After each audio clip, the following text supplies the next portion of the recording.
I've had my Fortuner now for almost 6 years, and there's been a lot of reviews, especially on new vehicles, but what it is like to live with this vehicle for 6 years. In this episode I'm going to tell you what it's like, the pros, the cons, and what I've changed on this vehicle. Welcome to our channel. Today we're diving into a 6-year review of the 2018 Toyota Fortuner GD6 2.8 manual transmission. This robust SUV, first released in 2016, this current model, has been a game changer in the mid-size segment, offering a blend of rugged off-road capability and refined on-road comfort. Powered by a 2.8-litre turbo diesel engine, it delivers an impressive 177 horsepower and 450 Nm of torque, making it a formidable contender on any terrain. Over the years, the Fortuner has proven itself as a reliable companion for both daily commutes and adventurous getaways. In this video, we'll explore how the Fortuner has held up over time, examining its performance, durability, and overall driving experience. Whether you're a proud owner, a prospective buyer, or just a car enthusiast, stick around as we uncover the strengths, the quirks, and everything in between of this formidable vehicle. Let's get started.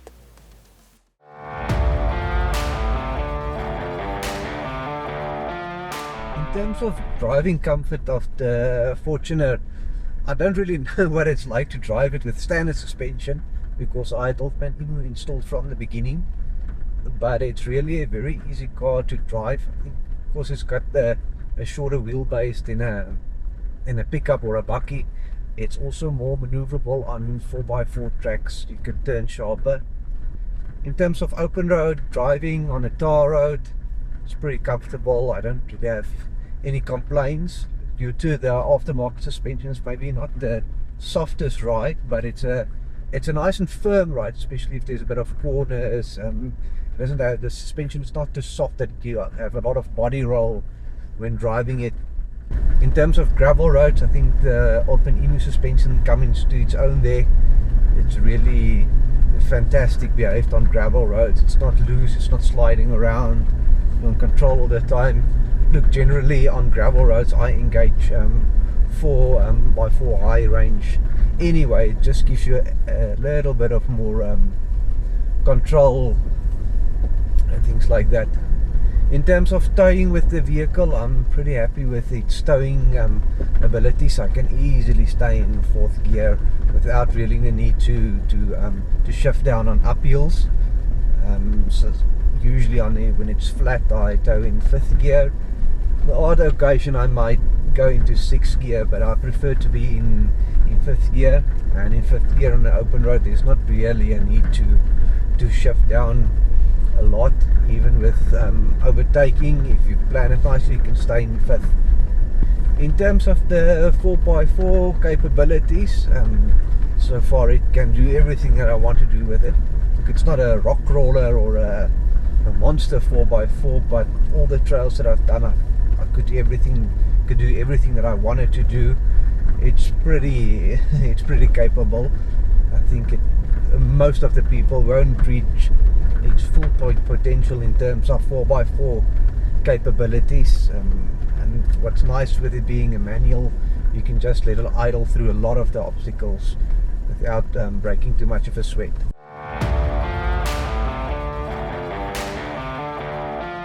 Just driving the Fortuner today, busy making this review video at the Lion Park. Just enjoying the car again. It's so much fun. It's a fun vehicle for me. It's the vehicle I've done the most with 4x4 wise. The places it has taken to me, from camping there at Storms River to driving through Lesotho. Upcoming now is a trip in Namibia. It's really a great vehicle, and I will easily buy one again. The thing about the Fortuner, for driving it now such a long time, is you really get to know the vehicle. You get a feel for the vehicle. You know what's going to happen. You know when a wheel is going to lift. You know what you cannot do, and what you can easily do is forward. But can you do it? And you know you can do it with that vehicle. And I think that's just getting to know your vehicle, learning the vehicle inside out. And that's the point where I am with my Fortuner. I'm really enjoying the vehicle and I'm really comfortable with it.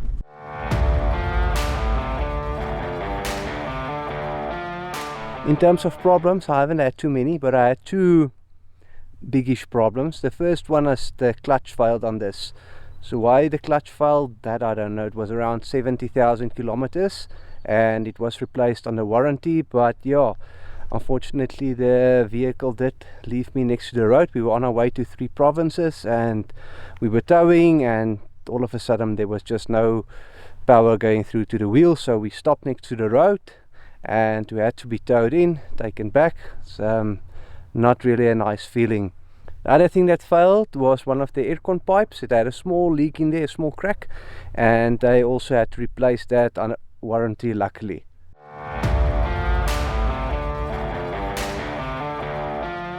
In terms of using the Fortuner as an overlander, I really think it's a vehicle that can be used for it. You don't have as much space, but on the other hand, you also then take less stuff with you. I've used it once for a trip through Lesotho, and was totally had to be self-sufficient, so I was able to put everything in the car that I needed. But yeah, on the other hand, most of the time we do tow a caravan with us, so most of the stuff goes in the caravan anyway, and the vehicle is basically just for a couple of bags with clothes, maybe a fridge, and the people.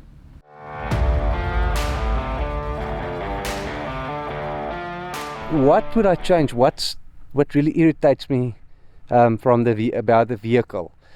There's not really much that irritates me, but the one thing that irritates me is this. We have this beeping sound all the time. I really think it can beep once. I know it's opening, so yeah, I know there's a fix that you need to open it here and disconnect one of the wires in there, but I'm not really keen on fiddling there. The other thing which I haven't done is I haven't removed the jump seats. Now the reason for that is I bought this vehicle to be a 7-seater.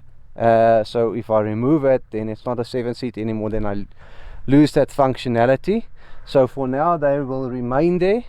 Like I said, we do tow with trailers, so there we've got enough space, and there's not really a reason for me to remove it.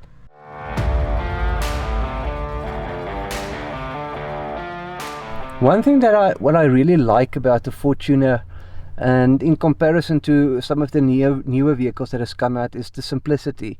The way the 4-wheel drive system works. Basically you select high range, low range, and then your diff lock.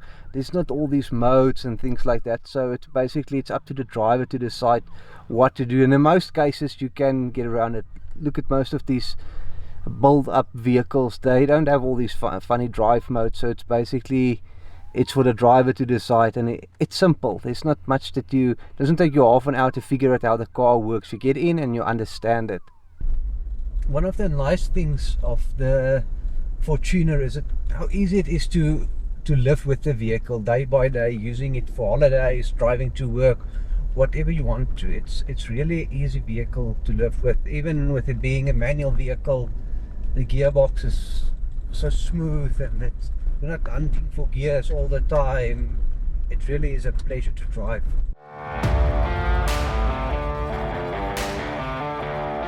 What you can expect in terms of fuel consumption of the Fortuner, well, with the modifications I've made, if I drive nicely on the highway, I should be around 10 kilometers per liter. Usually I average around 9 to 9.5, and when I'm towing it drops quite a bit, then it goes to 7.5. Towing speed is between 150 and 120 kilometers to the hour.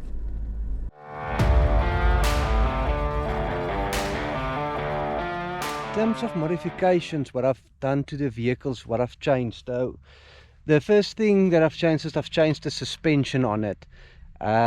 The reason for it is I've seen that the Fortuner sags quite a bit when towing, and I also needed an extra bit of height and for the off-road that I'm doing. The suspension that I've put in is Oldman Emu. The front I've got light duty, and in the back I've got medium duty. The nice thing about the Oldman Emu suspension, especially on gravel roads, when it's rough and you go a bit faster on it, it really comes into its own. The road holding, the comfort, you're not bouncing around. It's really, then you can see it's made for for roads like this or gravel roads, it really comes to its own and set it apart from standard suspension. Now on that, I think if I have to do it again, I will put heavy duty in the back. But at the time when I got the vehicle, I would use it as a daily driver. Now I don't do it anymore, so comfort was a bit more important for me than it is now. Now I need something that can carry the extra weight. The only way to change it is to either put in airbags, which I'm not so fond of because I feel that's something extra that can go wrong in your vehicle. So I would rather look at putting stiffer coils in at the back. So that means if I want to do that, that's a 5,000 Rand upgrade. Next thing that I've changed, I didn't change it immediately, but I've changed the tires. So I've increased it to a 265/65/18 from a 265/60/18. I've put on all-terrain tires, and it's just I needed a extra bit of height with a larger tire, and also to have a more off-road robust tire that doesn't get chipped or things like that. What I've also put on is I've put on rock sliders. The ones that I've put on is the stuff but box type rock sliders, and I'm really impressed with them. The punishment that they took, the bumps, most of the time is just a surface scratch which I just spray over to make it look neat. Coming to the front of the vehicle, I've put on a wild dog bumper, and the reason why I did it is just to give me some extra ground clearance in the front, and obviously there's some added protection, and it did pay for it off for itself.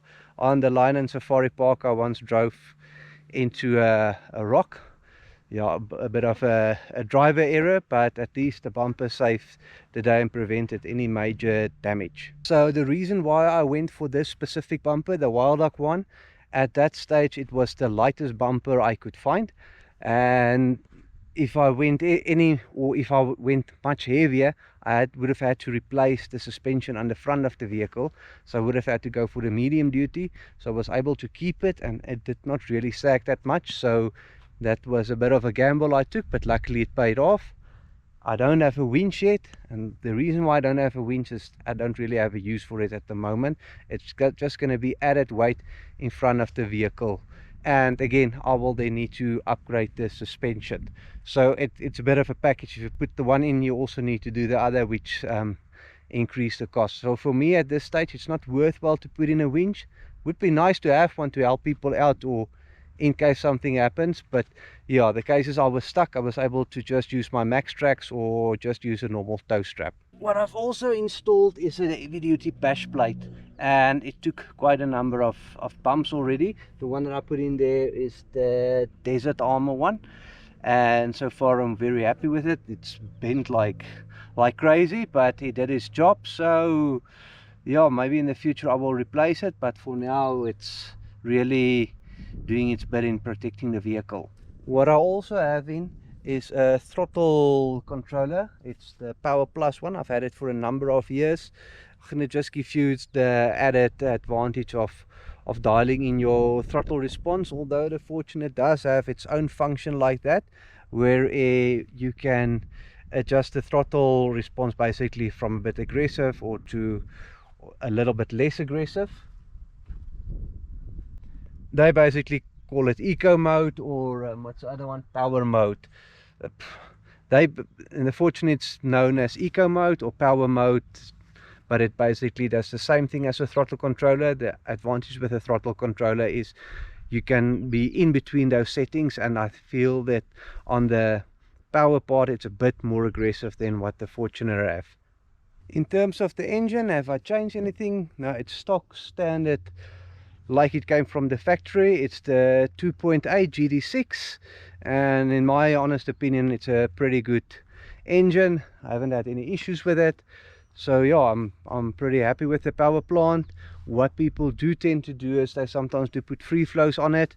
I haven't touched the engine, reason being it was still under warranty. Now it's out of warranty. Maybe in the future I'll consider a free flow exhaust or something like that, but really to remap it and things like that at the moment not really, especially since I've already lost the clutch. So I don't want it to happen to me again, so therefore I will most likely just keep it as is. And that's the review on the Toyota Fortuner. I hope you found it insightful and answered some of your questions if you had any. Thank you for watching, and we'll see you with the Fortuner in the next video.